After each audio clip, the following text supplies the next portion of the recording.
Ja existia en mi les ganes d'explorar aquest material i de fer coses amb ceràmica, però ara sento que ja no hi ha forma de que deixi de tocar fang.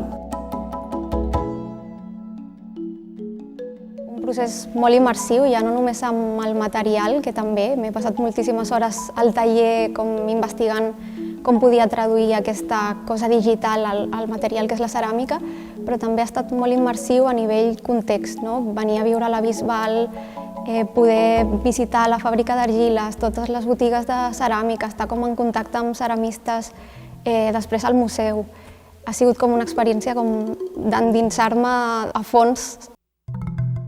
El meu projecte intentava traduir des de la digitalitat i des d'aquest idioma que et dona l'intel·ligència artificial. Jo li vaig demanar a una intel·ligència artificial que traduís en 3D, fes un render d'una llar, i el que em va donar eren com formes molt estranyes, molt com poc habitables, que em ressonaven molt a mi amb la concepció que jo tinc de llar. La ceràmica em donava molt bé aquestes textures, aquests volums, em permetia explorar molt bé aquestes formes en un espai més físic i més presencial, no?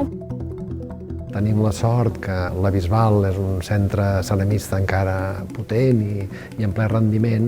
Ens interessa molt també tota l'actualitat i la contemporaneïtat. Per tant, encaixava molt bé o encaixa molt bé aquest projecte Prototips amb la idea que tenim de museu viu, no? I de museu que d'alguna manera interacciona amb la societat i amb l'actualitat. No? Des de l'associació hem perseguit sempre que la ceràmica estigués viva a dintre del museu. I en aquest sentit el projecte Prototips anava un pas més enllà.